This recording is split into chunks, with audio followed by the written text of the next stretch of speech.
Last lecture ની અંદર આપણે એમિનો એસિડ પૂર્ણ કરી ગયા હતા. એમિનો એસિડ કેને કહેવાય, એમિનો એસિડ નું ક્લાસિફિકેશન, પછી બાયો આપણે બેઝિક એમિનો એસિડ કેને કહેવાય, એસિડિક એમિનો એસિડ કહેવાય અને ન્યુટ્રલ કોણ છે.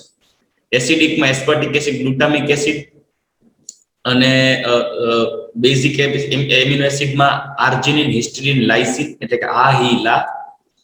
બાકીના જે 15 બચે એ 15 હતા ન્યુટ્રલ. એના પછી આપણે જોઈ ગયા હતા, એને ક્લાસિફિકેશન કર્યું હતું એસેન્શિયલ, નોન એસેન્શિયલ, બરાબર. તો એસેન્શિયલ, નોન એસેન્શિયલ માં જે આપણે બહારથી ખોરાક માટે નથી મળતા એ બધા એસેન્શિયલ કહેવાય, બહારથી લેવા પડે. જે ખોરાક માટે મળે છે એને કહેવાય નોન એસેન્શિયલ. આપણે બોડીમાં ખોરાક માટે મળે છે એને નોન એસેન્શિયલ કહેવાય. નોન એસેન્શિયલ ના નામ તમને લિસ્ટ આપી દીધું હતું, ટ્રાય ધીસ, વીઆઈપી, મોલ, એવું કોડ આપ્યું હતું. પછી આપણે જોઈ ગયા હતા એમિનો એસિડ છે એસિડિક માધ્યમમાં કેવું હોય, બેઝિક માધ્યમમાં કયું હોય. એસિડિક દ્રાવણમાં એમિનો એસિડ છે એ છે ઋણાયન સ્વરૂપે, ધનાયન સ્વરૂપે હોય. બેઝિક માધ્યમમાં ઋણાયન સ્વરૂપે હોય. ઋણાયન સ્વરૂપે હોય ત્યારે તે એનોડ તરફ આકર્ષાય, ધનાયન સ્વરૂપે ત્યારે કેથોડ તરફ આકર્ષાય. અને જ્યારે એમની કોઈ આઇસો ઇલેક્ટ્રિક પિન પોઈન્ટ આવે, મતલબ એવી પીએચ કે જ્યારે તેમના ધનાયન અને ઋણાયન છે એનોડ કે કેથોડ તરફ ના આકર્ષાય, તે પીએચ મૂલ્યને આઇસો ઇલેક્ટ્રિક પોઈન્ટ કહેવાય. એના વિશે આપણે ડિસ્કશન કરી ગયા હતા. આજનો આપણે જે જોવાનો છે પોઈન્ટ છે એ છે પેપ્ટાઇડ બોન્ડ. પેપ્ટાઇડ બોન્ડ કેવી રીતે બને? પ્રોટીનમાં પેપ્ટાઇડ બોન્ડની રચના થયેલી હોય, તો એ જે પ્રોટીનની રચનામાં પેપ્ટાઇડ બોન્ડ કેવી રીતે બને, ડાયપેપ્ટાઇડ કેને કહેવાય, ટ્રાયપેપ્ટાઇડ કેને કહેવાય, એના ઉપર આપણે ડિસ્કશન કરીએ. રેડી? ચલો, સૌથી પહેલા આપણે વાત કરીએ પેપ્ટાઇડ બોન્ડ. જેમ બે મોનોસેકેરાઇડ્સ ને આપણે મિશ્ર કરતા હતા, બે મોનોસેકેરાઇડ આપણે લઈએ અને બે મોનોસેકેરાઇડ વચ્ચે પાણીનું અણુ દૂર થાય અને ગ્લાયકોસિડિક બોન્ડ બને. એ ગ્લાયકોસિડિક બોન્ડ જે બનતો તો C1OC2 ફ્રુક્ટોઝમાં કે C1OC4 એવી રીતે. 1 સેકન્ડ.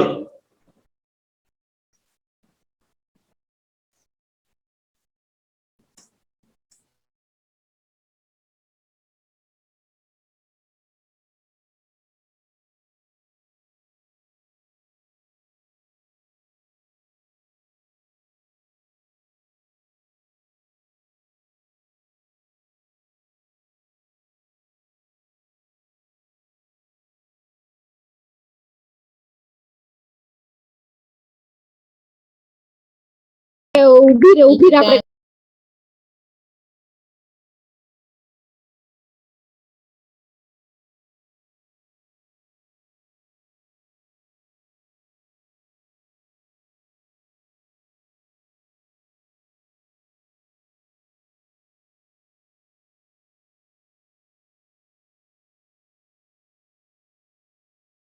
ચાલો, તો હવે પેપ્ટાઇડ બોન્ડ ની વાત કરીએ. અવાજ આવે છે ને હવે?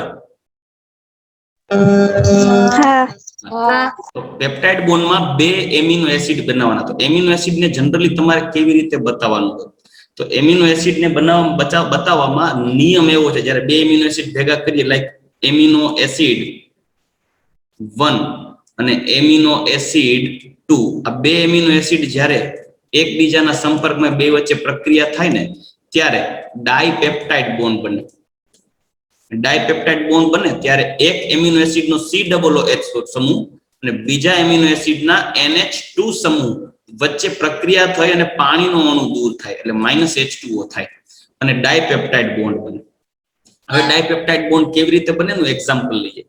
લાઈક મારી પાસે, અચ્છા, નિયમ એવો છે કે લખતા હોય ત્યારે COOH ને ડાબી બાજુ લખવાનું અને NH2 સમૂહને જમણી બાજુ લખવાનું. યાદ રાખો, COOH ને ડાબી બાજુ લખશું, NH2 સમૂહને જમણી બાજુ લખશું.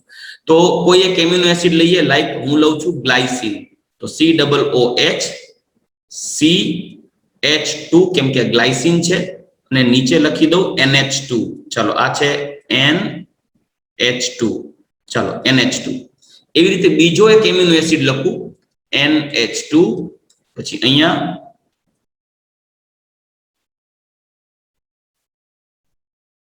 CH3 અને C≡OH. ચાલો, રેડી. તો આ બે એમિનો એસિડ વચ્ચે પ્રક્રિયા કરાવી અને આપણે બનાવવું છે, બે એમિનો એસિડ વચ્ચે પ્રક્રિયા કરી અને એમાંથી આપણે ડાયપેપ્ટાઇડ બનાવવું છે. તો કઈ રીતે પ્રક્રિયા થશે એ જોઈએ. ડાયપેપ્ટાઇડ બનશે ત્યારે આ કોઈ એક એમિનો એસિડ, આને જે આપણે ગ્લાયસિન કહીએ છીએ, એ ગ્લાયસીન ના COOH સમૂહનો OH અને અહીંયા જો CH3 હોય તો આને કહેવાય એલેનિન. એલેનિન એલેનિન ના NH2 નો H. આ બે વચ્ચે પાણીનો અણુ છૂટા પડશે, પાણીનો અણુ દૂર સાથે એટલે થઈ બનશે -H2O.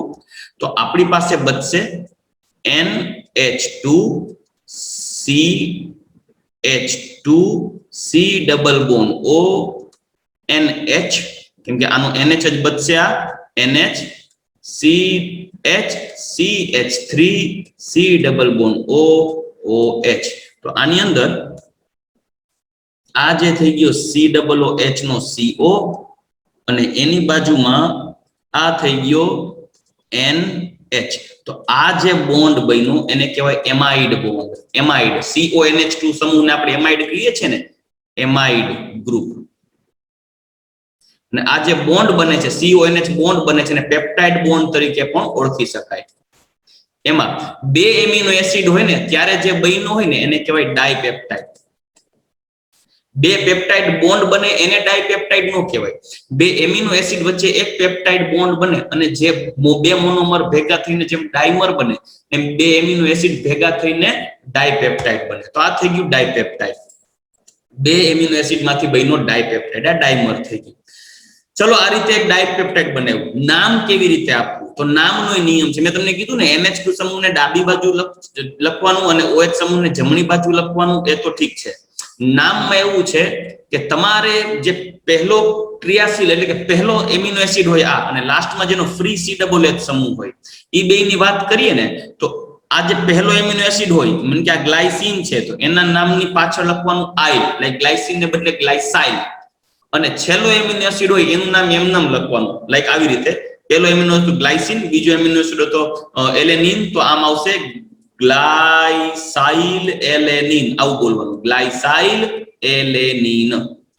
હવે એના બંધારણમાં તમે જોશો, મેં જસ્ટ ડાયપેપ્ટાઇડ માંથી તમને બતાવું. ડાયપેપ્ટાઇડના બંધારણમાં જોશો તો આ છેડો છે ને, આ છેડો એ મુક્ત NH2 સમૂહ બતાવે છે અને આ જે છેડો છે ને એ મુક્ત COOH સમૂહ બતાવે છે. તો આ છેડો જે હોય ને આને કહેવાય N ટર્મિનલ રેસિડ્યુ, એટલે N અંતઃસ્થ અવશેષ. આ ધ્યાનમાં રાખજો, N અંતઃસ્થ અવશેષ એટલે કે M ટર્મિનલ રેસિડ્યુ, મતલબ કે એવો છેડો કે જ્યાં NH2 મુક્ત છે. અને આ જે છેડો આવ્યો એને કહેવાય C અંતઃસ્થ અવશેષ એટલે કે C terminal residue. N terminal residue અને C ટર્મિનલ રેસિડ્યુ. જ્યારે ડાયપેપ્ટાઇડ બનાવો 3 ભેગા થાય, ટ્રાયપેપ્ટાઇડ બનાવો 4 ભેગા થાય તો ટેટ્રાપેપ્ટાઇડ બનાવો. ગમે એટલા પેપ્ટાઇડ અસંખ્ય એમિનો એસિડ ભેગા કરીને પોલીપેપ્ટાઇડ બનાવો, પણ બે જે છેડા હોય જે મુક્ત ક્રિયાશીલ સમૂહો ધરાવે એમાં જે N સાઇડનો મુક્ત ક્રિયાશીલ સમૂહ હોય એ જે સાઇડનો છેડાનો એમિનો એસિડ હોય એને કહેવાય N ટર્મિનલ રેસિડ્યુ. COOH નો છેડાનો જે ભાગ હોય એને કહેવાય C ટર્મિનલ રેસિડ્યુ. ચાલો ક્લિયર થયું? આ માની લો કે હું આ ગ્લાયસીન ને A કહું અને એલેનિન ને B કહું, તો મને આ જે એમિનો એસિડ મળ્યો ને સોરી આ જે ડાયપેપ્ટાઇડ બન્યો ને AB બન્યો, અથવા તો તમે BA પણ બનાવી શકો. BA નો મતલબ થાય એલેનાઇલ ગ્લાયસીન, એલેનાઇલ ગ્લાયસીન, આવું પણ બનાવી શકો તમે. માનો કે ગ્લાયસીન નો COOH નો OH અને એલેનિન નો H ગયો, એને બદલે એલેનિન નો COOH નો OH અને ગ્લાયસીન નો H જાત ને તો બની જાત CONH2 અને એ બનત એલેનાઇલ ગ્લાયસીન. સમજાઈ ગયું? કોઈ પણ બે ને જોડો રેન્ડમ તમે બનાવી શકો. હજી એક એક્ઝામ્પલ લઈએ, લાઈક 3 લઈએ, ટ્રાયપેપ્ટાઇડ બનાવીએ A + B + C. એ 3 ને જોડીએ ને તો આપણને કેવી પ્રોડક્ટ બને? જો એક બને ABC ટ્રાયપેપ્ટાઇડ, એક બને ACB, એક બને BAC, એક બને BCA, એક બને CAB, એક બને CBA. આવા ટોટલ 6 ટાઈપના ટ્રાયપેપ્ટાઇડ બને. સાંભળજો, 6 ટાઈપના ટ્રાયપેપ્ટાઇડ બને. ફોર એક્ઝામ્પલ આપણે એક્ઝામ્પલ લઈએ, લાઈક એક લઈએ NH2 CH2 C double bond OH, આ થઈ ગયું ગ્લાયસીન, વત્તા NH2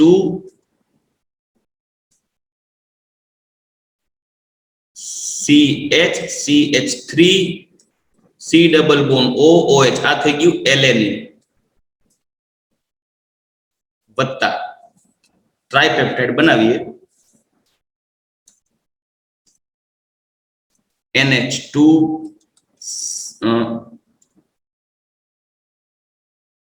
CH CH2 TH એટલે કે ફિનાઇલ C double bond O OH આ થઈ ગયું ફિનાઇલ એલેનિન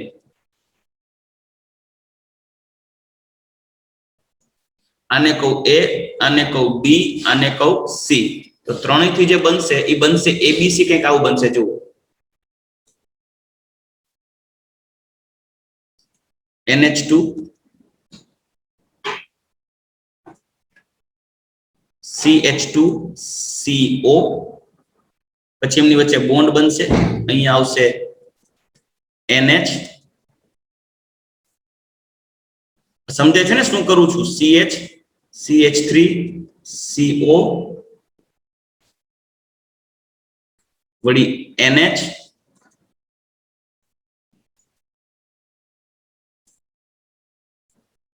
પછી વળી આવશે CH CH2PH અને નીચે લખી નાખું COOH જગ્યા નહોતી એટલે તો આ થઈ ગયું ટ્રાયપેપ્ટાઇડ ABC આનું નામ થશે A તરીકે ગ્લાયસિન કીધું ને તો ગ્લાયસાઇલ B તરીકે તો એલેનિન તો ગ્લાયસાઇલ એલેનાઇલ ફિનાઇલ એલેનિન છેડે હોય ને એનું નામ એમ લખવાનું બાકીના નામને બગાડીને આઇલ આઇલ કરવાના લાઈક ગ્લાયસાઇલ એલેનાઇલ એલેનિન આ એબીસી સ્ટ્રક્ચર થઈ ગયું એમાં આ જે છેડો હોય ને આ છેડો એને કહેવાય N ટર્મિનલ રેસિડ્યુ આ જે છેડો બચ્યો આ છેડો જમણી સાઈડનો જે ફ્રી છેડો બચે એને કહેવાય C ટર્મિનલ રેસિડ્યુ C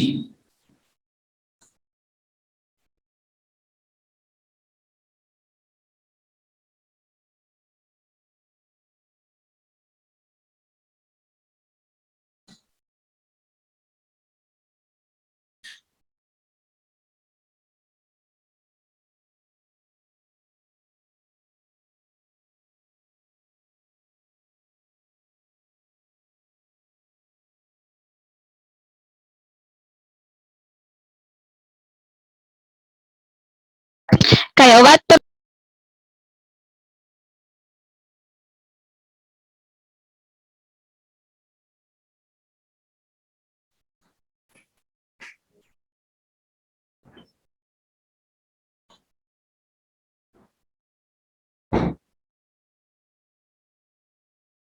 અવાજ આવે છે મારો હા હા નેટ નો ઇશ્યુ થઈ ગયું તું નેટ જ બંધ થઈ ગયું તું મારે એટલે કોઈ વાંધો નહીં ચાલો પાછા આપણા પોઈન્ટ ઉપર આગળ વધીએ મેઇન પોઈન્ટ ઉપર હતા ટૂંકમાં જ્યાં સુધી હતા ત્યાં સુધી તો દેખાણું હતું ને ભણાવતો છેડે સુધી ટ્રાયપેપ્ટાઇડ સુધી હા હા ઓકે હા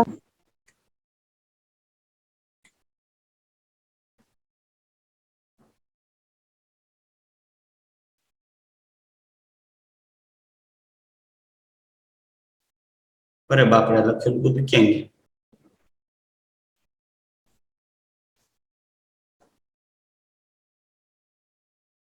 1 સેકન્ડ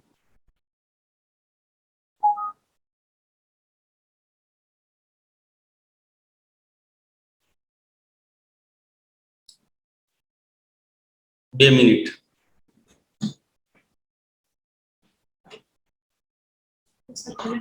અત્યારે તો કનેક્ટ થયું છે વળી થઈ જાય એવું લાગે ચાલુમાં જો સ્ટોપ વિન્ડો ક્લોઝ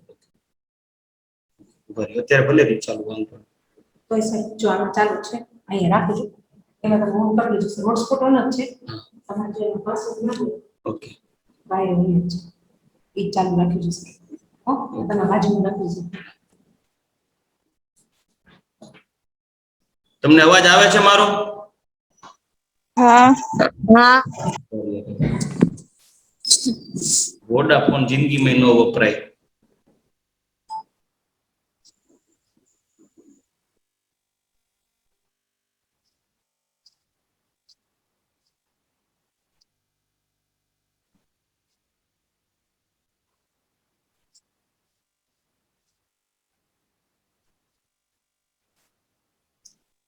મેળ પડે ને આપણો લેક્ચર સવારે ગોઠવી નાખવો છે. એના જેવું કઈ નહીં. ઈ જ કરજો બધાય હવારે રાખજો બપોરે જ રાખજો. સમજી ગયો. સવારે રાખશું. ચાલો આપણે આગળ વધીએ પાછા ફટાફટ. આ છે ગ્લાયસાઇલ ફિલેનાઇલેનિન, આ છે સી ટર્મિનલ રેસિડ્યુ, સી અંતસ્થ અવશેષ. ચાલો રેડી. તો મેઇન પોઈન્ટ ઉપર પાછા આવીએ કે અત્યારે આપણે ટ્રાઇપેપ્ટાઇડ સુધીના પોઈન્ટ જોઈ ગયા. હવે આપણે ટ્રાઇપેપ્ટાઇડ જોઈ ગયા. આવા 3 એમિનો એસિડ ભેગા થાય તો એમની વચ્ચે જો તમને ગ્લાયકોસિડિક બોન્ડ દેખાશે, એક ગ્લાયકોસિડિક છે અહીંયા બની ગયો બોન્ડ, પેપ્ટાઇડ બોન્ડ. બીજો ગ્લાયકોસિડિક બોન્ડ છે અહીંયા બની ગયો, પેપ્ટાઇડ બોન્ડ. મતલબ કે 2 પેપ્ટાઇડ બોન્ડ ડેવલપ થયા, એને કહેવાય ટ્રાઇપેપ્ટાઇડ. એવું નથી 2 પેપ્ટાઇડ બોન્ડ હોય એટલે ડાયપેપ્ટાઇડ. આ ટ્રાઇપેપ્ટાઇડ છે. પણ આ તમને ટૂંકમાં મેઇન કોન્સેપ્ટ સમજાવવાનો હતો. એન અંતસ્થ અવશેષ કેને કહેવાય, સી અંતસ્થ અવશેષ કેને કહેવાય. ચાલો ક્લિયર થયું, સમજાઈ ગયું બધાને? હા.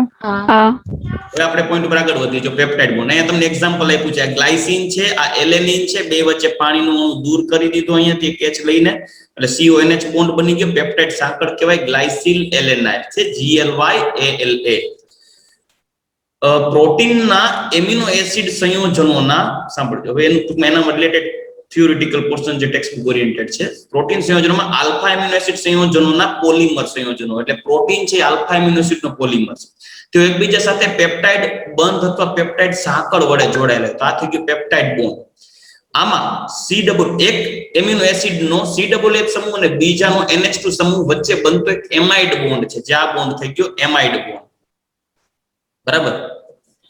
હવે એમિનો એસિડ સંયોજનો તેના જેવા સમાન એમિનો એસિડ અથવા જુદા જુદા એમિનો એસિડના 2 અણુ વચ્ચે પ્રક્રિયા કરી એક અણુના એમિનો સમૂહના અન્ય અણુના કાર્બોક્સિલ સમૂહના એક સાથેના સંયોગીકરણ દ્વારા થાય છે. ડાયપેપ્ટાઇડ છે એક એમિનો એસિડનો NH2 સમૂહ, બીજા એમિનો એસિડનો COOH સમૂહ, એ બે વચ્ચે પ્રક્રિયા થાય, પાણીનું અણુ દૂર થઈને એમિનો એસિડ બની જાય. તેના પરિણામે પાણીના એક અણુનું વિલોપન થાય છે અને એક પેપ્ટાઇડ બંધ CONH બને. આ પ્રક્રિયાથી મળતી નિપજને ડાયપેપ્ટાઇડ કહેવાય, કારણ કે તે 2 એમિનો એસિડથી બનેલો. ઉદાહરણ તરીકે આપણે ગ્લાયસિનનો કાર્બોક્સિલ સમૂહ, એલેનાઇનનો એમિનો સમૂહ કાઢીએ ત્યારે ડાયપેપ્ટાઇડ બને ગ્લાયસિલ એલેનાઇન. તો અહીંયા આપણે જો આ ગ્લાયસિન છે, અહીંયા આ જનરલ એક R1 લીધું છે, R2 લીધું છે, જનરલ એમિનો એસિડ છે, એમાં COOH નો OH અને NH2 નો H કાઢી નાખો એટલે આપણને ડાયપેપ્ટાઇડ બને. ચાલો નેક્સ્ટ પોઈન્ટ ઉપર આગળ વધીએ. ટ્રાઇપેપ્ટાઇડ. તો ટ્રાઇપેપ્ટાઇડમાં કેવું હોય, 3 એમિનો એસિડ ભેગા કરવાના તો ટ્રાઇપેપ્ટાઇડ બને. એવું ન હોય 3 એમિનો એસિડ ભેગા કરો એટલે ટ્રાઇપેપ્ટાઇડમાં 3 બંધ હોય. ટ્રાઇપેપ્ટાઇડમાં 2 પેપ્ટાઇડ બોન્ડ હોય, 2 CONH બોન્ડ હોય. જો એક આ CONH બોન્ડ આયા રહ્યો અને બીજો CONH બોન્ડ આ છે, એટલે ટ્રાઇપેપ્ટાઇડમાં 2 એમાઇડ બોન્ડ હોય અથવા પેપ્ટાઇડ બોન્ડ જેને કહેવાય, એમાઇડ ગ્રુપ. તો ડાયપેપ્ટાઇડ જો ત્રીજા એમિનો એસિડ સાથે જોડાય તો મળતી નિપજને ટ્રાઇપેપ્ટાઇડ કહેવાય. એક ટ્રાઇપેપ્ટાઇડ 3 એમિનો એસિડ સમૂહ ધરાવે છે. એ ત્રણેયની સિક્વન્સ હોય એ પ્રમાણે એ પેપ્ટાઇડ બને. લાઈક ABC BCA મેં તમને આગળ 6 કીધા એ રીતે. અને એમાં 2 પેપ્ટાઇડ સાંકળો દ્વારા જોડાયેલા હોય છે. 3 એમિનો એસિડ વચ્ચે 2 પેપ્ટાઇડ બોન્ડ બને. આવી જ રીતે 4, 5 અથવા 6 એમિનો એસિડ સાથે જોડાય ત્યારે અનુવર્તી નિપજો ટ્રાઇપેપ્ટાઇડ, ટેટ્રાપેપ્ટાઇડ, પેન્ટાપેપ્ટાઇડ, હેક્સાપેપ્ટાઇડ તરીકે ઓળખાય. જ્યારે આવા એમિનો એસિડની 10 કરતા વધુ શૃંખલા હોય તો તેને પોલીપેપ્ટાઇડ કહેવાય. એક પોલીપેપ્ટાઇડમાં 100 કરતા વધુ એમિનો એસિડ અવશેષો હોય.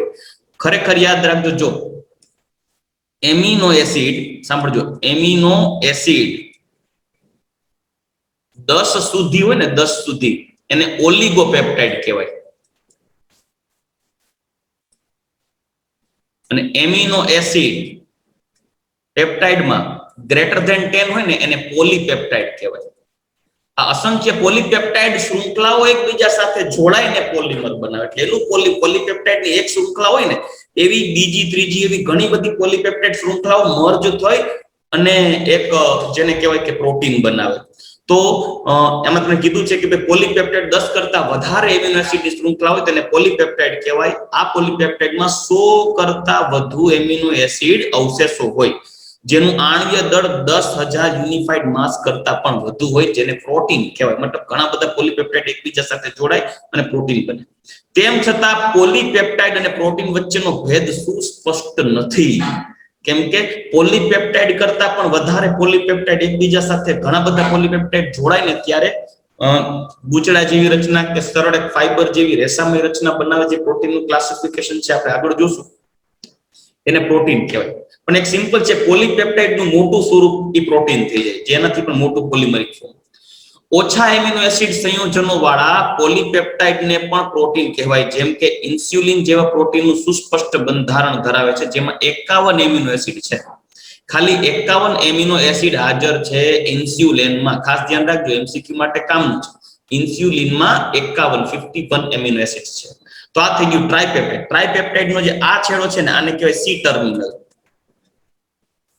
કેમ કે એમાં COOH ફ્રી છે.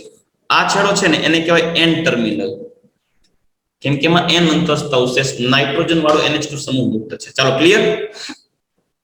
આ ત્રણે ને આપણે ગ્લાયસીન જ ભેગા કર્યા છે. 3 સરખા અથવા 3 જુદા જુદા કોઈ પણ લઈ શકો. ચલો હવે નેક્સ્ટ પોઈન્ટ લઈએ, અને ઈ છે ક્લાસિફિકેશન ઓફ પ્રોટીન. પ્રોટીનનું વર્ગીકરણ. પ્રોટીનનું વર્ગીકરણ મુખ્યત્વે આપણે 2 ટાઈપમાં કરશું, એક તો આકારને આધારે અને એક બંધારણને આધારે. આકારને આધારે 2 ટાઈપમાં વર્ગીકૃત કરવાના છે, જે આજે આપણે જોશું. બંધારણને આધારે આપણે નેક્સ્ટ લેક્ચરમાં જોઈ લેશું. નેક્સ્ટ લેક્ચરની અંદર આપણે શક્ય હશે તો હવેથી ટ્રાય એવી કરશું કે સોમવારનું જ કંઈક સોમવાર કેવી ટ્રાય કરશું કે મોર્નિંગનો જ કંઈક એડજસ્ટમેન્ટ થાય ટાઈમ, બરાબર? હવે જો પ્રોટીનને મુખ્યત્વે આકારને આધારે 2 પ્રકારમાં વર્ગીકૃત કરેલા છે. એક છે ફાઇબ્રસ. ફાઇબ્રસ એટલે રેસામય પ્રોટીન, અને એક છે ગ્લોબ્યુલર. ગ્લોબ્યુલર એટલે ગોળાકાર પ્રોટીન. માની લો કે મારી પાસે એક પોલીપેપ્ટાઇડની શૃંખલા છે, એક પોલીપેપ્ટાઇડ છે.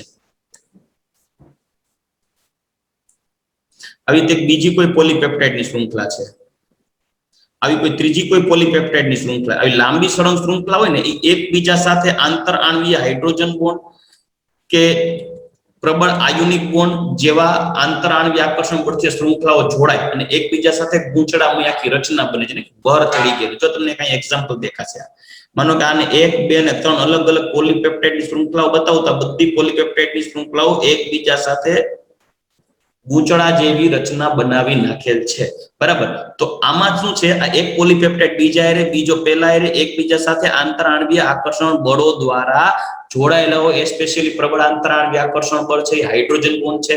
કે ખ્યાલ હોય તો આવું સિસ્ટીન, સેરીન ને સિસ્ટીન યાદ હોય તો, સેરીન અને સિસ્ટીન એક એમિનો એસિડ છે, એમાં સિસ્ટીન વચ્ચે બોન્ડ બને એટલે 2 એમિનો એસિડ હોય. નીચેની શૃંખલા અને ઉપરની પોલીપેપ્ટાઇડની શૃંખલા વચ્ચે સિસ્ટીન હોય ને, તો સિસ્ટીન વચ્ચે પાછો ડાયસલ્ફાઇડ બોન્ડ પણ બની શકે. ડાયસલ્ફાઇડ બોન્ડ એટલે સલ્ફર વચ્ચે પણ બોન્ડ બને.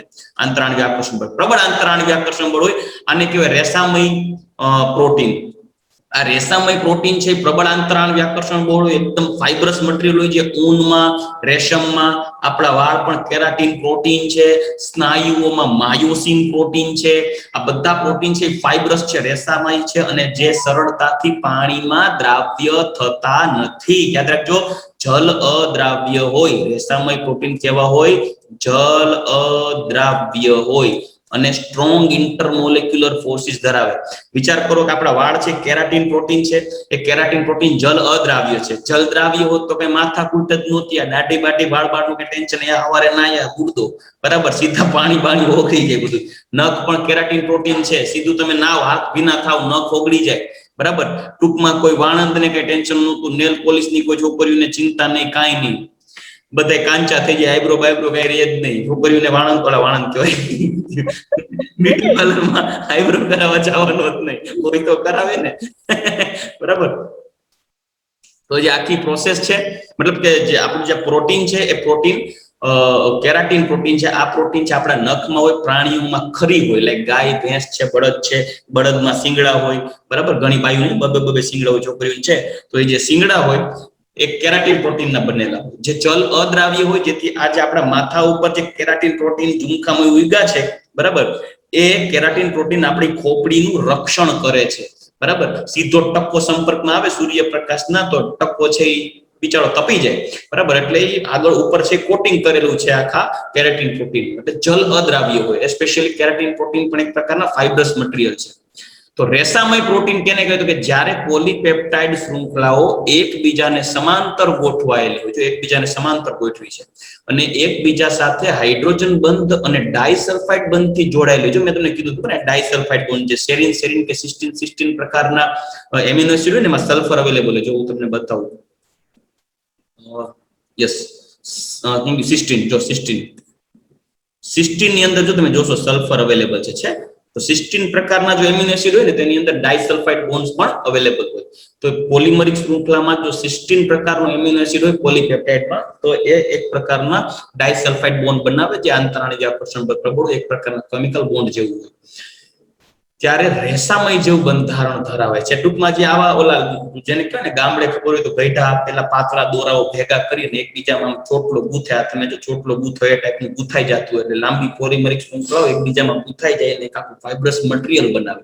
બરાબર, આવા પ્રોટીન સંયોજનો સામાન્ય રીતે પાણીમાં અદ્રાવ્ય હોય. કેટલાક સામાન્ય ઉદાહરણો કેરાટીન પ્રોટીન, જે વાળ અને ઊન અને રેશમમાં હોય, માયોસિન જે સ્નાયુઓમાં હોય.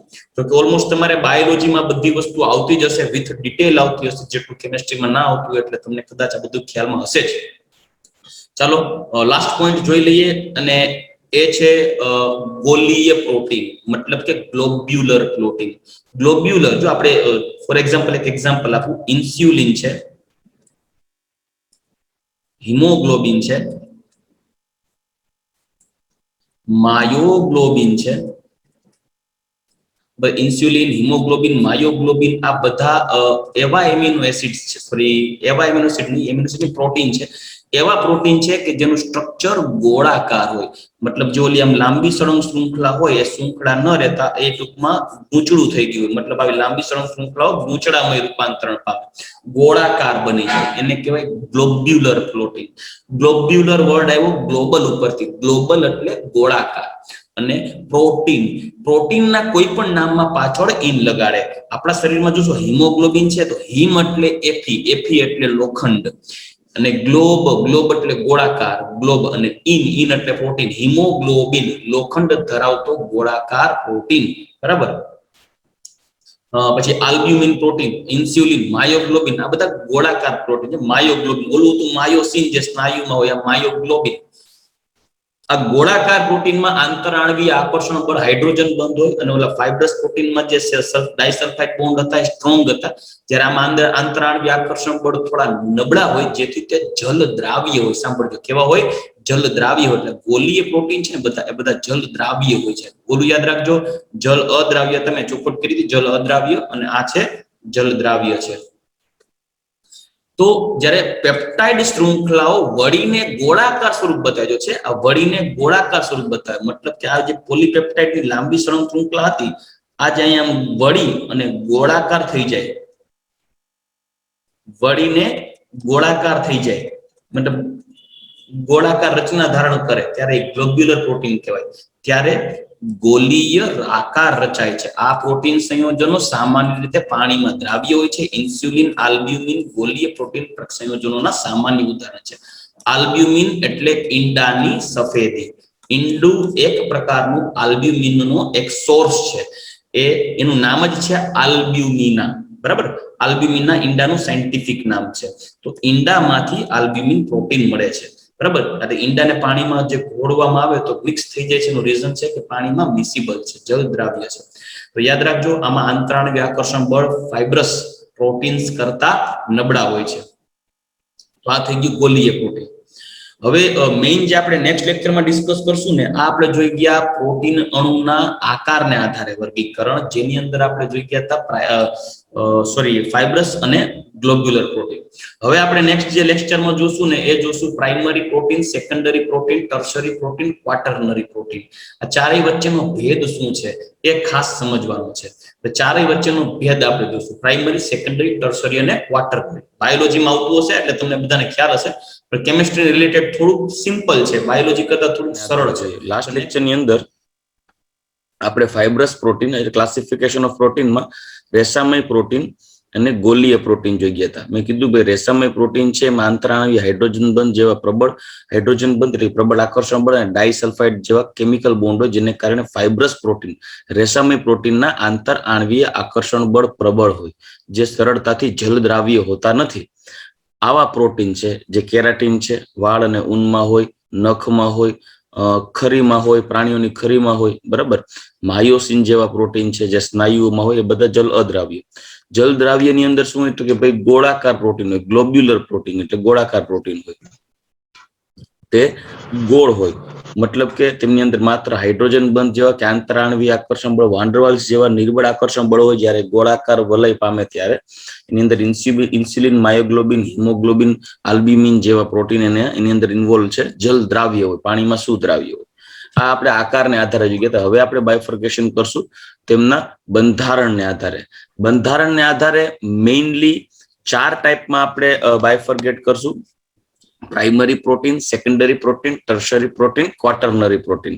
પ્રાથમિક, દ્વિતીયક, તૃતીયક અને ચતુર્થક પ્રોટીન. તો અહીંયા છે પ્રોટીન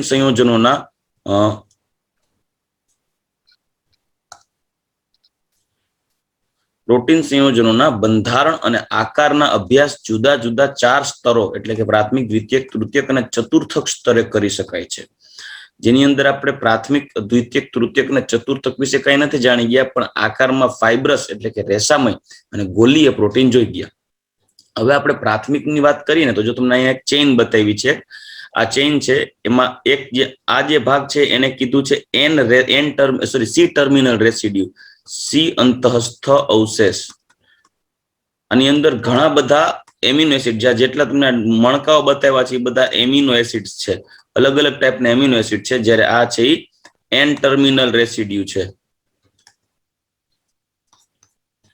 આ એમિનો એસિડ, ઘણા બધા એમિનો એસિડ એકબીજા સાથે શૃંખલામાં જોડાય છે. ઘણા બધા એમિનો એસિડ લાંબી સળંગ શૃંખલામાં જોડાય અને એક પ્રકારના પ્રોટીનની રચના કરે, જે એક ટાઈપના પોલીપેપ્ટાઇડ્સ છે.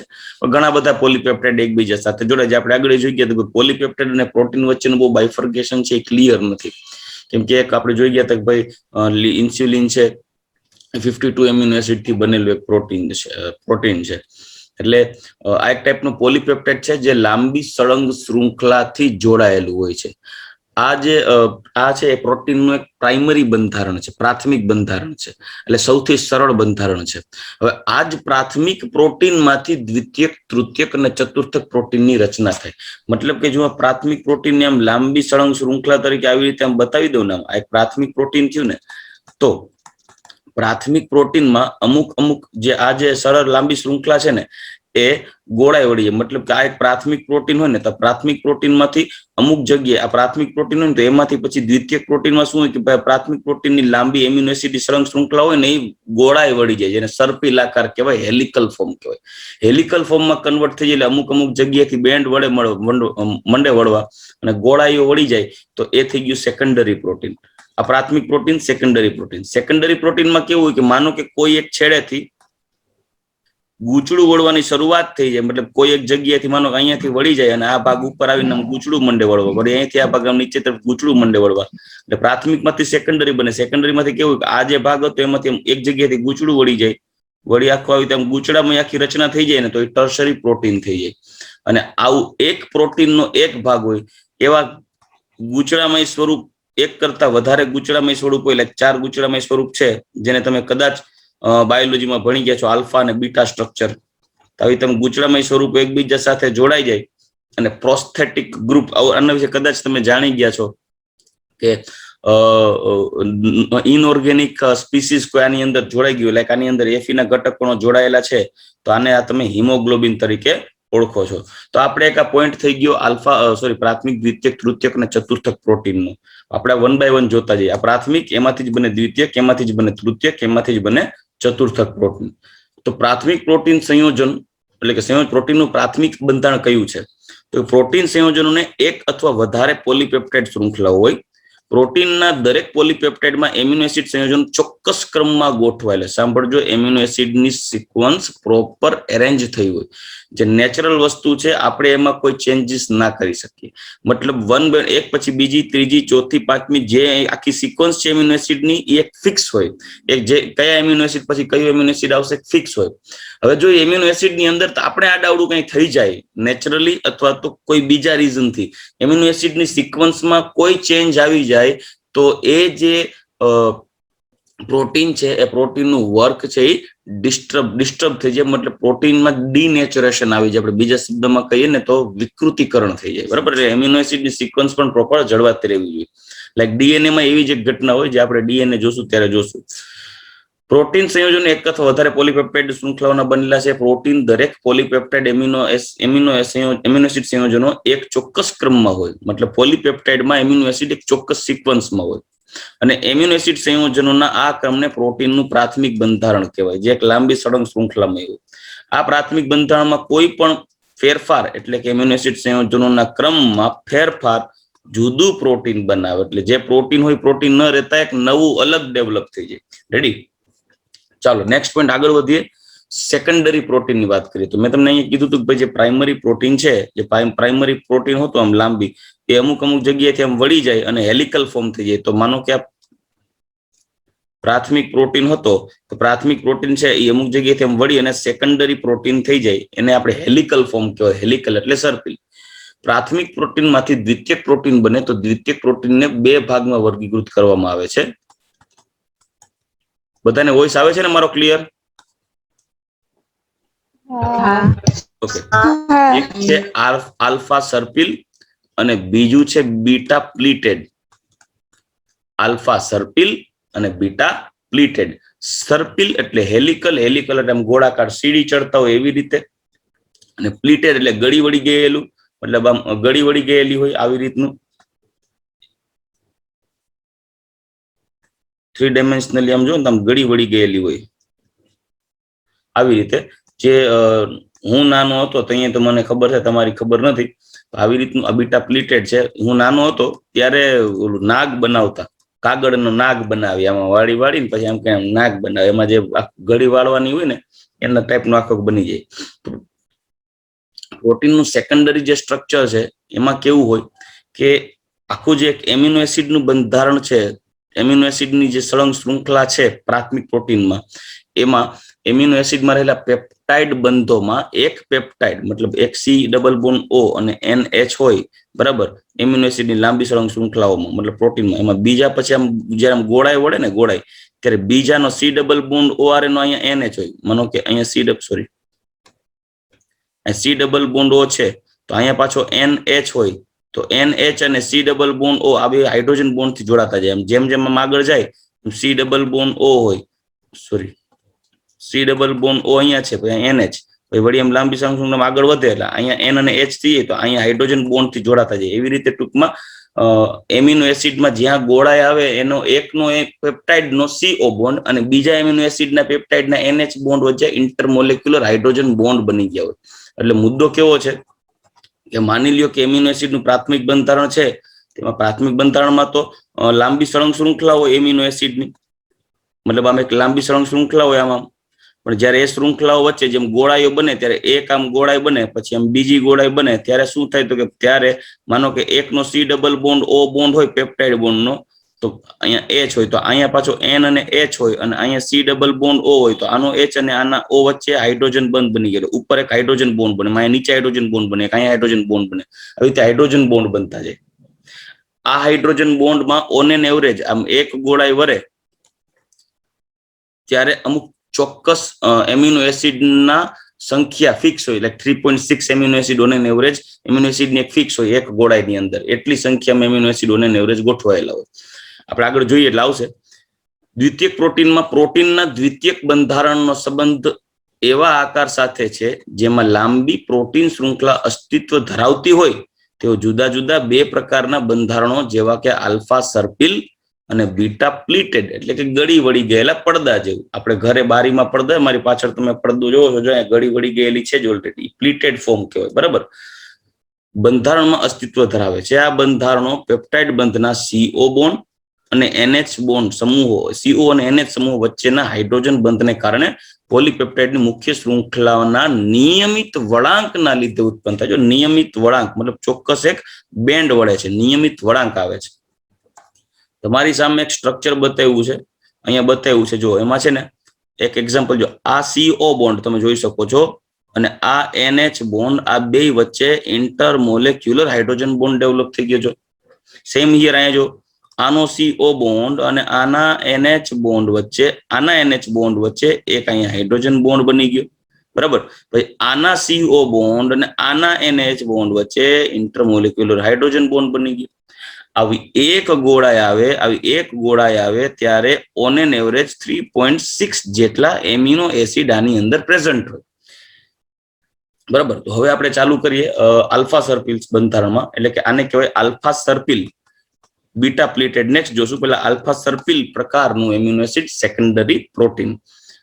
સેકન્ડરી પ્રોટીન ની અંદર મેં તમને પહેલા જ ચોખવટ કરી. જો એક અહીંયા તમને અહીંયા સ્ટ્રક્ચર જોઈ શકો છો, અહીંયા CO, અહીંયા NH હોય તો NH ના હાઇડ્રોજન સાથે અહીંયા હાઇડ્રોજન બોન્ડ છે. આનો CO નીચે NH ના હાઇડ્રોજન બોન્ડ છે, અહીંયા CO, અહીંયા NH હાઇડ્રોજન બોન્ડ છે. મતલબ પ્રત્યેક ગોળાએ એક એમિનો એસિડ, કોઈ એક એમિનો એસિડ નો CO bond, amide bond, peptide bond નો CO અને નીચે કોઈ એમિનો એસિડ ના પેપ્ટાઇડ બોન્ડ ના NH વચ્ચે હાઇડ્રોજન બોન્ડ હોય. એને કારણે એની જે ગોળાઈ વળેલું હેલિકલ ફોર્મ છે સ્ટેબલ રહે. જો એ હાઇડ્રોજન બોન્ડ તોડવામાં આવે તો એ જે આખી ગોળાઈઓ વળેલી છે એ છૂટી પડી જાય. એટલે જે વક્ર, જેમ ટૂંકમાં રિંગ જેવું, સ્પ્રિંગ જેવું થઈ ગયું છે, સ્પ્રિંગ છૂટી પડી અને સીધું સળંગ સ્ટ્રક્ચર બની જાય. એટલે આ પ્રોટીન છે એ પ્રોટીનનું સરળ સ્વરૂપ આવી જાય. સેકન્ડરી પ્રોટીનમાંથી પ્રાઇમરી પ્રોટીન બની જાય. જ્યારે તમે એનું વિઘટન કરો ત્યારે એ વિઘટન કરવા માટે ટેમ્પરેચર કે પ્રેશર, જે કોઈ બાહ્ય એક્સટર્નલ ફેક્ટર્સ ઇફેક્ટિવ હોય એ તમે એપ્લાય કરો એટલે સેકન્ડરી પ્રોટીન છે પ્રાઇમરીમાં કન્વર્ટ થઈ જાય. ક્વાટર્નરી પ્રોટીનનું વિઘટન કરો એટલે ટર્સરી સેકન્ડરીમાં ને અંતે પ્રાઇમરીમાં કન્વર્ટ થાય. પણ જેમ ઓલા મોનોસેકેરાઇડમાં કેમ એક ડાયસેકેરાઇડ કે પોલીસેકેરાઇડ હોય એ વિઘટન પામી મોનોસેકેરાઇડ આવે ને પછી એનું સરળ સ્વરૂપ ના બને. સેમ હિયર કે ભાઈ ક્વાટર્નરી પ્રોટીન છે એનું વિઘટન કરતા જાઓ તો એ ટર્સરી કે સેકન્ડરી કે પ્રાઇમરીમાં બને, પણ પ્રાઇમરી એકવાર બની ગયું પછી એનું વિઘટન પોસિબલ નથી. બરાબર. હવે આલ્ફા સર્પિલ ઉપર આગળ વધીએ તો આલ્ફા સર્પિલ એક એવો અત્યંત સામાન્ય વર્ગ છે કે જેમાં પોલીપેપ્ટાઇડ શૃંખલા શક્ય બધા હાઇડ્રોજન બંધ બનાવે. આમાં હાઇડ્રોજન બંધ અવેલેબલ હોય, શક્ય એટલા હાઇડ્રોજન બોન્ડ બનાવે પ્રત્યેક ગોળાયુ પાસે. આમાં પોલીપેપ્ટાઇડ શૃંખલા જમણા હાથના સ્ક્રૂ ની રીતે વળેલી હોય છે. સ્ક્રૂ જેમ હોય જમણા હાથના સ્ક્રૂ ની રીતે વળેલી હોય. તમે ડાયાગ્રામ ટેક્સ્ટમાં જોશો ને તો આવી રીતે બતાવી છે આમ. બરાબર. ટૂંકમાં હેલિકલ ફોર્મ જેને કહેવાય. બરાબર. સર્પિલાકાર. પરિણામે દરેક એમિનો એસિડના અવશેષમાં NH સમૂહ દર્શાવતા મુજબ ટેક્સ્ટબુકમાં 14.1 ડાયાગ્રામ આપી છે. એટલે આવી જ એક ડાયાગ્રામ છે 14.1. દર્શાવ્યા મુજબ પોલીપેપ્ટાઇડ શૃંખલાના પાડોશી વળાંકના CO સમૂહ સાથે હાઇડ્રોજન બોન્ડ બને. જો એકનો NH મતલબ આ એકનો NH એના પાડોશી મતલબ એની કોઈ નજીક, એની નીચેની સાઈડ નજીક, પાડોશી એટલે એક્ઝેક્ટ બાજુમાં વાળો નહીં પણ એની સામેની સાઈડ આવતો હોય એવો એની હારે હાઇડ્રોજન બોન્ડ બનાવે. તો આપણે આ જોઈ ગયા આપણે હાઇડ્રોજન બોન્ડ કેવી રીતે બનાવે. બરાબર. તો આને આધારે એક હેલિકલ ફોર્મ સ્ટેબલ થઈ ગયું જેને કહેવાય આલ્ફા હેલિકલ ફોર્મ અથવા તો આલ્ફા સર્પિલ સ્વરૂપ. Next point. હવે આપણે જોવું છે બીટા પ્લીટેડ ફોર્મ.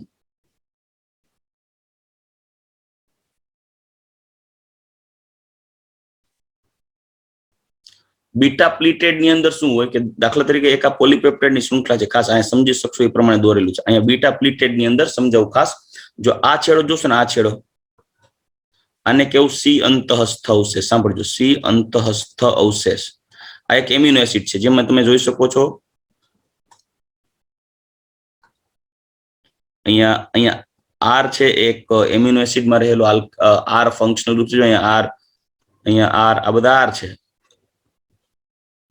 અને આ બધા એમિનો એસિડો એકબીજા સાથે જોડાઈ ગયેલા છે પેપ્ટાઇડ બોન્ડ થી. જો એક આ બોન્ડ બની ગયો, એક ખાલી એક્ઝામ્પલ છે લખી નાખો, CONH એક બોન્ડ બની ગયો. હવે આમાં છે ને ગોળાઈઓ વળેલી નથી. સાંભળજો, ગોળાઈઓ વળેલી નથી પણ બે પોલીપેપ્ટાઇડ શૃંખલાઓ એકબીજાની બાજુમાં પ્લીટેડ ફોર્મ માટે ગળી વળેલા ફોર્મમાં જોઈન્ટ થયેલી છે. પણ આના બે ટાઈપના સ્ટ્રક્ચર્સ પોસિબલ છે. બરાબર. એક પેરેલલ ને એક એન્ટી પેરેલલ. મતલબ પેરેલલ શું કહેવાય? પેરેલલ ને ગુજરાતીમાં શું કહેવાય? સમાંતર સમાંતર ને અસમાંતર. હાલો, અસમાંતર નો પ્રતિસમાંતર. પ્રતિ સમાંતર. હાલો સારું, હાલો આજ નવું શીખો. આ ભાગ છે એને કહેવાય એન અંતઃસ્થ અવશેષ.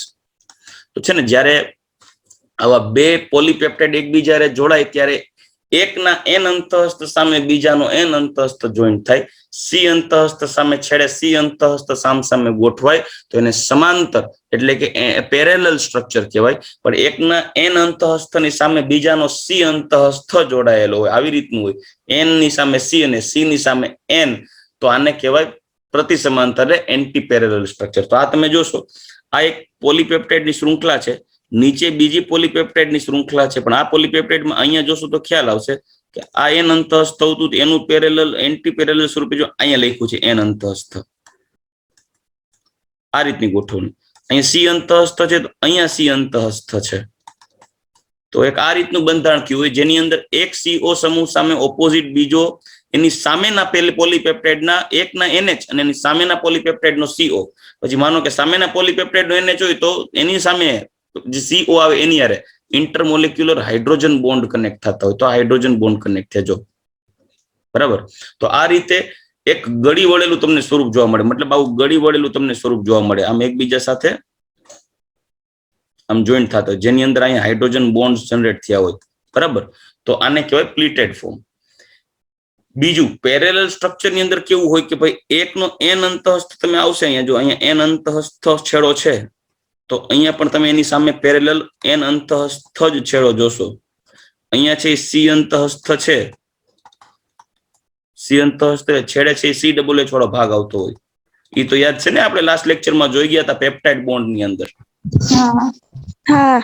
જો એકના એન અંતઃસ્થ તો સામેવાળા એન અંતઃસ્થ જોઈએ, પણ એક પોલીપેપ્ટાઇડના NH સાથેના ઓપોઝિટ પોલીપેપ્ટાઇડનો CO કે એકના CO સાથેના ઓપોઝિટ પોલીપેપ્ટાઇડના NH વચ્ચે ઇન્ટરમોલેક્યુલર હાઇડ્રોજન બોન્ડ બન્યા હોય. એટલે તમને સ્ટ્રક્ચરમાં ઇમેજ છે ટેક્સ્ટ બુક ઓરિએન્ટેડ નથી દીધી, કંઈક અલગ દીધી છે. એનું કારણ છે જેથી કરી તમે સમજી શકો સરળતાથી. અહીંયા સી અંતઃસ્થ એટલે તમને અહીંયા હાઇડ્રોજન બોન્ડ તમે કંઈક સમજી શકો ને એ રીતે બતાવેલું તમને સ્ટ્રક્ચર આપ્યું છે. પછી ટેક્સ્ટ બુક નું સ્ટ્રક્ચર તો જાય રહ્યું, આ ટેક્સ્ટ બુક ઓરિએન્ટેડ છે, ટેક્સ્ટ બુકમાં આવી રીતનું આપેલું છે. બરાબર. તો આના આધારે તમે, કેમ કે તમારે ક્યાંય સ્ટ્રક્ચર તો ડ્રો નથી કરવાના, પણ ધ્યાનમાં રહીએ એટલે તો આમાં તમે જોઈ શકો છો અહીંયા તમને ખાલી એક જ ટાઈપનું એક પ્લીટેડ સ્ટ્રક્ચર આપ્યું છે જેમાં એન અંતઃસ્થ એન અંતઃસ્થ એન અંતઃસ્થ સી અંતઃસ્થ સી અંતઃસ્થ સી અંતઃસ્થ એન સામે સી એન સામે સી, ટૂંકમાં પેરેલલ બીટા પ્લીટેડ સ્ટ્રક્ચર આપ્યું છે. રિયાલિટી એવી છે ખાલી પેરેલલ જ ન હોય, એન્ટી પેરેલલ પણ હોઈ શકે. તો આ તમે જોઈ શકો છો આ પેરેલલ બીટા પ્લીટેડ સ્ટ્રક્ચર બતાવ્યું છે, જ્યારે આ એન્ટી પેરેલલ બીટા સ્ટ્રક્ચર બતાવ્યું છે. તો બીટા પ્લીટેડ બંધારણમાં બધી પેપ્ટાઇડ શૃંખલાઓ લગભગ મહત્તમ વિસ્તાર સુધી ખેંચાયેલી રહીને એકબીજાની બાજુમાં ગોઠવાયેલી હોય અને એકબીજા સાથે આંતરાણવી હાઇડ્રોજન બંધથી જોડાયેલી હોય. સર્પિલમાં કેવું હતું? સર્પિલમાં એક જ પોલીપેપ્ટાઇડ શૃંખલા ઇન્ટરનલી હાઇડ્રોજન બોન્ડ બનાવતી હતી. ઇન્ટરનલી આપણે જોઈ ગયા હતા, ઇન્ટરનલી હાઇડ્રોજન બોન્ડ એના આરે. જ્યારે બીટા પ્લીટેડમાં એક પોલીપેપ્ટાઇડની શૃંખલા એની બાજુના પોલીપેપ્ટાઇડની શૃંખલા અરે ઇન્ટરમોલેક્યુલર હાઇડ્રોજન બોન્ડ બનાવે. ખાસ ધ્યાન રાખજો, આ આલ્ફા સર્પિલ ઇન્ટરનલ હાઇડ્રોજન બોન્ડ બનાવે, જ્યારે આ બીટા પ્લીટેડ એક્સટર્નલ હાઇડ્રોજન બોન્ડ બનાવે, મતલબ કે બીજા પોલીપેપ્ટાઇડના એમિનો એસિડ સાથે હાઇડ્રોજન બોન્ડ બનાવે. આ બંધારણ ગળી વળેલા પડદા જેવું હોય અને તેથી તેને બીટા પ્લીટેડ એટલે ગળી વળેલી પ્લીટેડ તરીકે ઓળખાય છે. ચાલો, clear secondary amino acid? Okay, હવે ટર્શરી એમિનો એસિડ ઉપર આગળ વધીએ. ટર્શરી એમિનો એસિડમાં કેવું હોય કે ઇનકેસ માની લો કે મારી પાસે એક આવી ગળી વળેલી સેકન્ડરી આલ્ફા સર્પિલ બંધારણ છે. આ આલ્ફા સર્પિલ બંધારણ કોઈ છેડેથી કોઈ એક જગ્યાએથી વળાંક વળી લે, અહીંથી આમ વળાંક વળી જાય, માનો કે અહીંથી આમ વળાંક વળી જાય, તો એનું બંધારણ કંઈક આવા ટાઈપનું થઈ શકે. આવું હતું, વળી અહીંથી આમ વળાંક વળી જાય, વળી ઉપરનું આમ વળાંક વળી જાય, આવા ટાઈપનું આખું બંધારણ થઈ ગયું. તો એની અંદર વળાંક વળી જાય મતલબ કે એની ગોળાઈ રચાય, મતલબ ગોળાકાર રચના થાય. તો વળાંક વળી અને આ જે એમિનો એસિડની શૃંખલા છે, મતલબ કે જે સર્પિલ શૃંખલા છે, એ વળાંક વળીને ગૂંચળા સ્વરૂપે ગૂંચળામય રચના શું કરવાને સ્ટેબલ થઈ જાય? કેમ કે સામે એક છેડાની સામે બીજો છેડો સ્ટેબલ રહેતો હશે તો જ આખું ગૂંચળું સ્ટેબલ રહેતું હશે. એનું કારણ કે એની અંદર પાછા નવા બોન્ડ જનરેટ થતા હોય. તો એની અંદર છે નવા બોન્ડ છે એ પછી શું હોય તો કે વાન ડર વાલ્સ ફોર્સ ડેવલપ થતા હોય. પછી આમાં કેવું હોય કે આમાં એક એમિનો એસિડ ના કોઈ એક સ્ટ્રક્ચર સાથે બીજા એમિનો એસિડ વચ્ચે અહીંયા નવા બોન્ડ બનાતા હોય, અહીંયા કંઈક નવા બોન્ડ બની જતા હોય. આ બે ટૂંકમાં એમિનો એસિડ વચ્ચે નવા બોન્ડ બનતા હોય. એ મતલબ કે ગૂંચળામાં કાં તો van der Waals force, even hydrogen bond, even disulphide bond અને ઇવન સ્થિર વિદ્યુતીય આકર્ષણ બળ એટલે કે આયોનિક બોન્ડ પણ ડેવલપ થઈ શકે. એને કારણે છે એ બીટા પ્લીટેડ છે આલ્ફા સર્પિલ જેવા સ્ટ્રક્ચર છે એ કોઈ અમુક જગ્યાએથી ગોળાઈઓ વળી વળાંક વળી એના ગૂંચળામય રચના બને ને ગૂંચળું સ્ટેબલ રહે છે. એનું કારણ છે એમની અંદર નવા ઇન્ટરમોલિક્યુલર ફોર્સિસ ડેવલપ થતા હોય. જેની અંદર યાદ હોય તો સિસ્ટીન ટાઈપનો એમિનો એસિડ હોય, સિસ્ટીન ટાઈપનો એમિનો એસિડ CH2SH એની અંદર R તરીકે જોડાયેલું હોય CH2SH બરાબર. સિસ્ટીન ટાઈપનું બંધારણ હોય અહીં R તરીકે જોડાયેલું બરાબર. પછી અહીંયા CH, અહીંયા COOH, અહીંયા NH2. ટૂંકમાં આની અંદર જે સલ્ફર હોય ને એ સલ્ફર એની સાથે બીજા એને સામે પેરેલલ કોઈ માનો કે સિસ્ટીન એમિનો એસિડ આવી ગયો હોય તો એની આરે હાઇડ્રોજન બોન્ડ ને બદલે ડાયસલ્ફાઇડ બોન્ડ બનાવે છે, સ્ટ્રોંગ બોન્ડ હોય બરાબર. તો ખાસ ધ્યાન રાખજો. ત્યાં લખ્યું છે પ્રોટીન સંયોજનોના તૃતીયક બંધારણ પોલીપેપ્ટાઇડ શૃંખલાનું એકંદરે વળાંક દર્શાવે છે. વળાંક વળી જાય એવા ટાઈપનું સ્ટ્રક્ચર. મતલબ આ એક કોમ્પ્લેક્સ ધીમે ધીમે પ્રાઇમરી એકદમ સિમ્પલેસ્ટ ફોર્મ હતું પ્રોટીનનું. પછી એમાં ગૂંચળું વળી ગયું, થોડીક જટિલતા સર્જાણી. હજી એ એકવાર ગૂંચળું એટલે હેલિકલ ફોર્મ થયું, એની અંદર પણ વળાંક થઈ અને એક મોટું ગૂંચળું બની ગયું. એને ટર્સરી આપણે સ્ટ્રક્ચર કીધું છે. આ સેકન્ડરી હતું, આ ટર્સરી.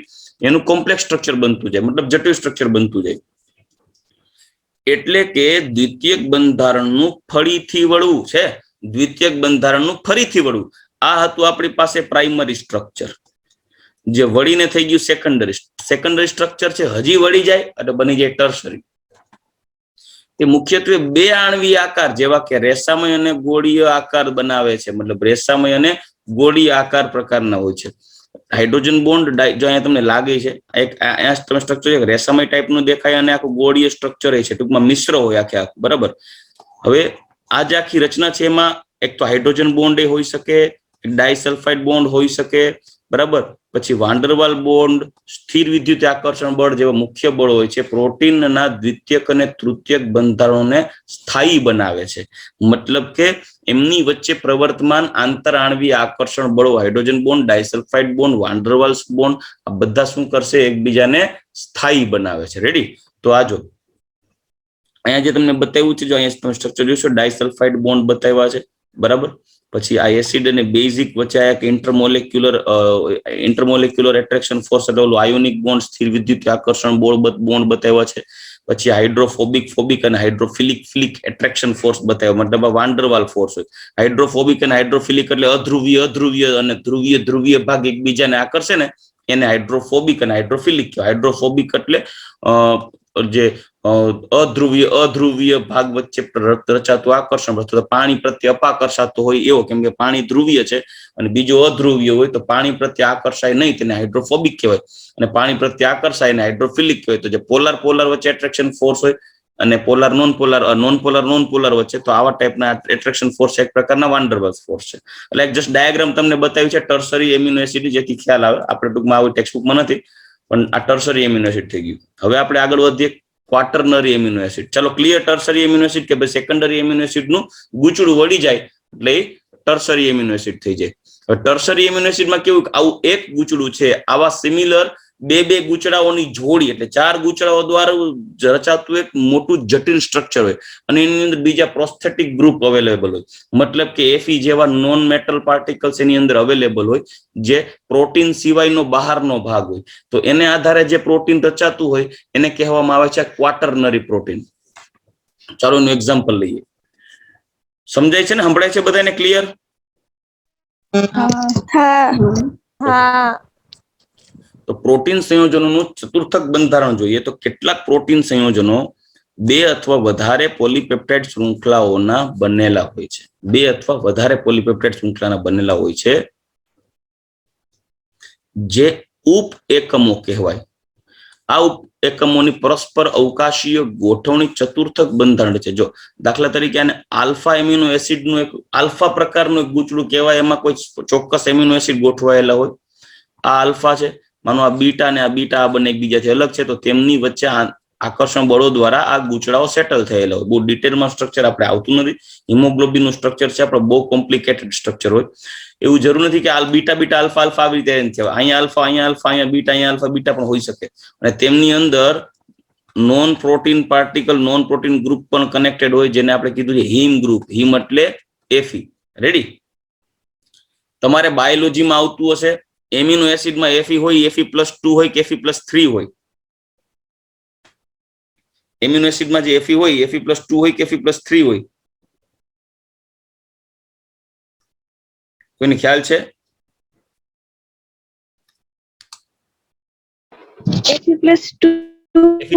Fe+2 હોય. Fe+3 કેમાં અવેલેબલ હોય? માયોગ્લોબિન. હા, માયોગ્લોબિન. માયોગ્લોબિનમાં એક પ્રકારનો ગોળાકાર પ્રોટીન જ છે માયોગ્લોબિન. બરાબર? હિમોગ્લોબિન અને માયોગ્લોબિન બેયમાં આયર્ન હોય, જેમાં Fe+2 છે. હિમોગ્લોબિનમાં Fe+ ટેક્સ્ટબુકમાં નથી, પણ બાયોલોજીની અંદર ઘણી વખત ક્વેશ્ચનમાં મેં જોયેલું છે, એટલે કહું છું. આમાં Fe+2 આયન ફોર્મમાં હિમોગ્લોબિન હોય. બરાબર?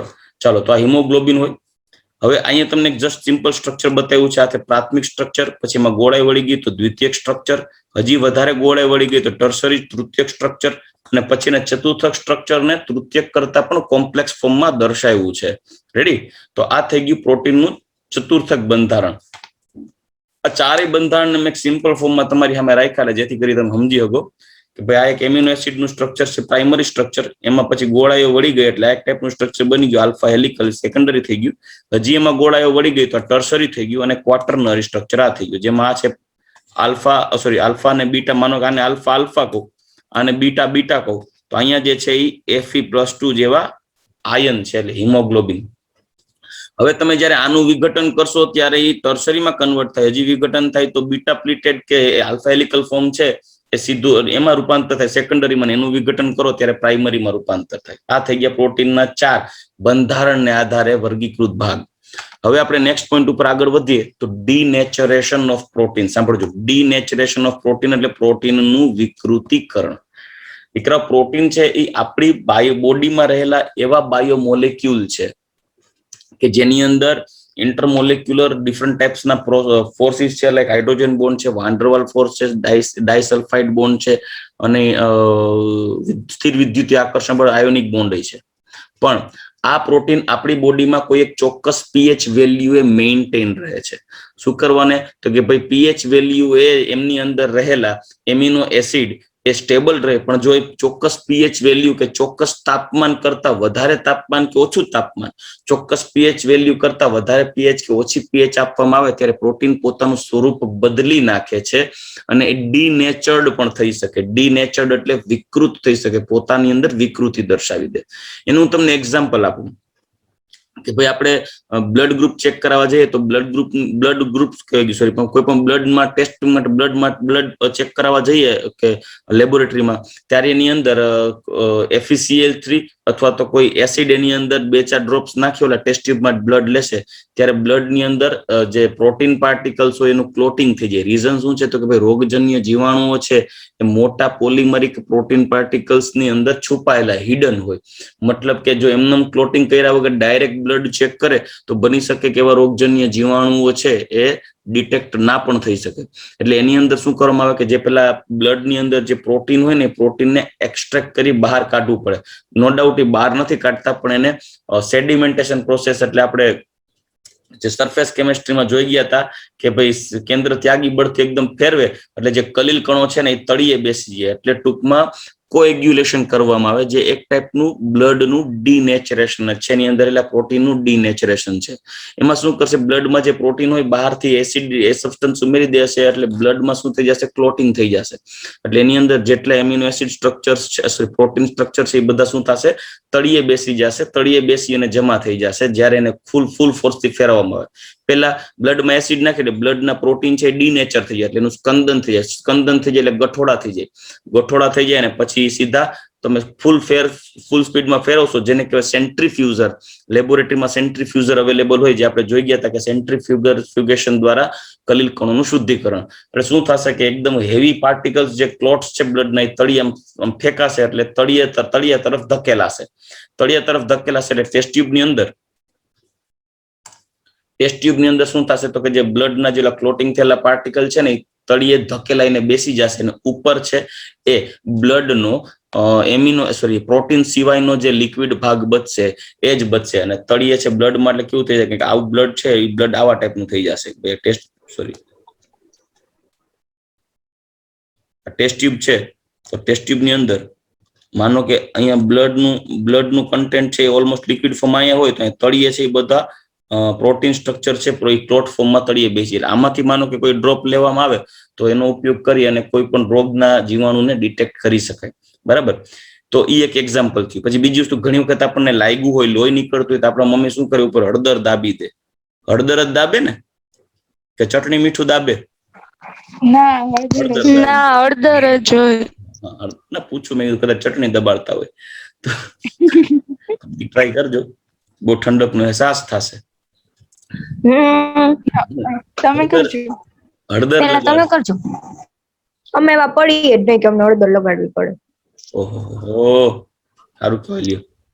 આજે આપણા ગ્રુપમાં 23 મેમ્બર્સ અવેલેબલ છે, તો 23મું કોણ છે? હું પોતે હઈશ, જે હોય તે. હાલો ને, તો ટૂંકમાં હળદર લગાડવામાં આવે તો હળદરની પીએચ કેવી હોય? વધારે હોય. પરિણામે શું થાય, હળદર છે એ આપણા બ્લડમાં લાગે એટલે બ્લડનું ક્લોટિંગ થઈ જાય. એટલે જ્યાં ટકો તોડીને આવ્યા હોય ત્યાં બ્લડમાં બહાર નીકળતું હોય, એટલે બહાર હળદર આમ દબાવી દે, ઘડીક આમ દબાવીને રાખે, એવું ન આમ છાંટી દે જીરું મીઠું કોઈને, દબાવી દે. ફૂલ આમ જાજો જથ્થો લઈને દબાવી દે, એટલે જેવું બ્લડ આવશે એ હળદરના કોન્ટેક્ટમાં આવશે. એટલે હળદર હોય સ્વભાવ બેઝિક, એટલે એ પીએચ છે એની વધારી દેશે, એટલે બ્લડમાં ડીનેચરેશન થઈ જશે. એટલે એના જે પ્રોટીન્સ પાર્ટિકલ છે એ બધા ડીનેચર્ડ થઈને ક્લોટ બનાવી દેશે, એટલે જેની કોઈ કોએગ્યુલેશન સ્કંદન થઈ જાય, જ્યાં ટકા ઉપર ચોંટીને જમા થાય પ્રેશરને કારણે. એટલે એટલું સોલિડ બની જાય કે અંદરથી બ્લડ આવતું હોય એ બ્લડનું પ્રેશર એટલું હેવી ન હોય કે આ ક્લોટ્સને ઉખાડી નાખે. પરિણામે બ્લડ છે એ બંધ થઈ.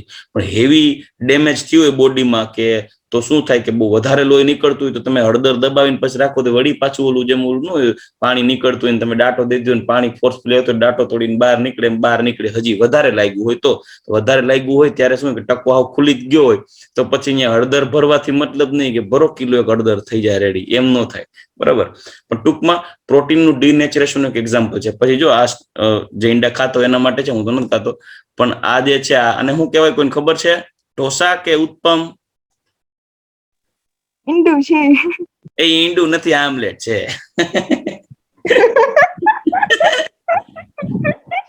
એટલે ઈંડાની અંદર તમે ઓલ મૂવીમાં જોયું હશે કે ઋતિક રોશન છે ધૂમ પિક્ચરમાં કે એમાં મને બહુ યાદ, આ ધૂમ પિક્ચરમાં છે લગભગ, ઋતિક રોશન ઐશ્વર્યા રાય માટે હવારના પોરમાં ઉઠીને મીંડું ફોડીને અને આમ ઢોસા જેવું કરી નાખે.